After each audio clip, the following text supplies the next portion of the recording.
안녕하십니까, 박사입니다.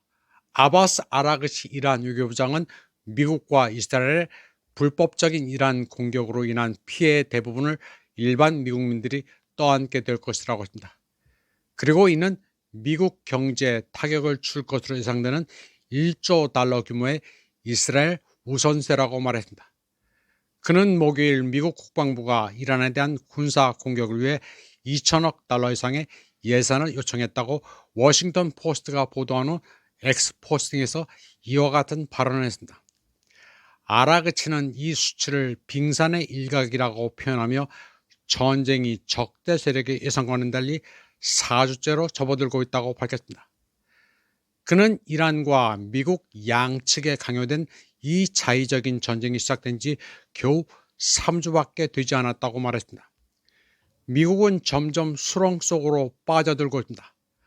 아라그치는 평범한 미국인들은 곧 미국 경제에 타격을 줄 1조 달러 규모의 이스라엘 우선세대의 베냐민 네타냐후와 그의 하수인들인 의회에 감사해야 할 것이라고 말했습니다. 그는 워싱턴 포스트가 미 국방부에 이란 공격을 위해 2천억 달러 이상의 예산을 요청했다고 보도한 후 이같이 말했습니다.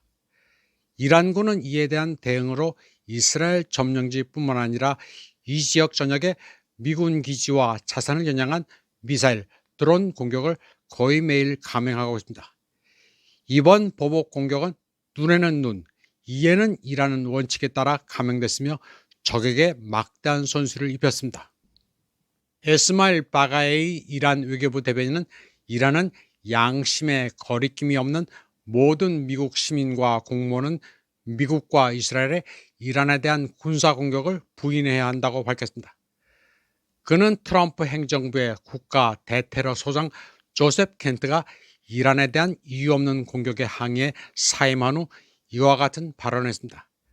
켄트는 화요일 X에 올린 글에서 양심상 이란과의 전쟁을 지지할 수 없다고 썼습니다. 바가에이는 켄트의 발언에 대해 이 전쟁은 미국 국민의 전쟁이 아니라고 반응했습니다.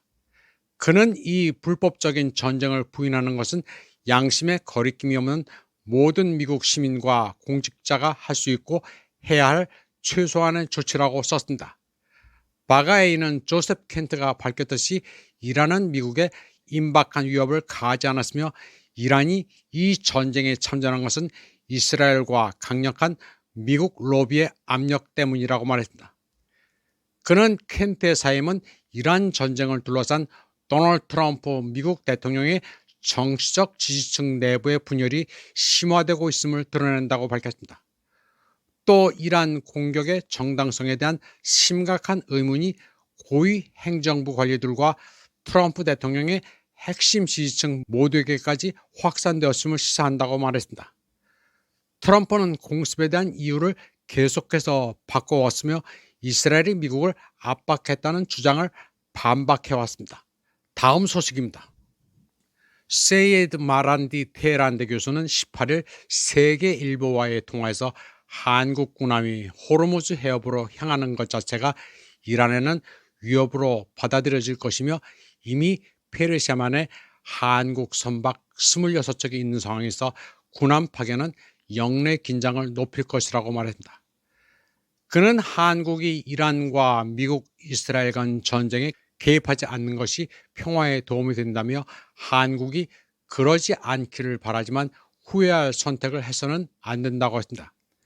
마란디 교수는 트럼프 대통령의 의도대로 다국적 해군이 구성되고 호르무즈 해협을 장악하려 할 경우 안전이 확보될 것이라는 전망에 대해서는 이란이 통제를 확고히 하고 있다고 반박했습니다. 그는 이란은 호르무즈 해협 인근뿐 아니라 본토에서 미사일을 통해 해협을 완전히 통제한다면서 어떤 군함도 안전을 보장받기 어렵다고 말했습니다. 이어 이란은 미국이 주한미군에 배치되어 있던 사드와 패트리어트 등의 무기를 중동으로 이동시킨 점을 주시하고 있으며 한국은 이란과 협력해 페르시아만에 있는 선박 문제를 해결하면 된다고 말했습니다. 그러면서 이란이 UAE 등 영내 걸프 국가들을 미사일로 폭격하는 것을 보라면서 실제 군사적 대응 가능성을 시사했습니다. 또 혁명 수비대와 가까운 정치평론가 압둘라 간지도 최근 호르무즈 해협 봉쇄는 트럼프에 가하는 압박 수단이라며 한국에 대해 국익을 위해서는 미국과 다른 선택도 고려해야 한다고 목소리를 높였습니다. 그는 과거 한국이 미국을 의식해 이란산 원유 수입을 중단했고 그 결과 삼성전자와 LG전자 등 한국 기업들이 이란 시장에서 사실상 퇴출됐다고 했습니다. 그러면서 관계가 악화될 경우 한국이 입을 수 있는 실질적 피해를 과거 사례를 들어 상기시키기도 했습니다.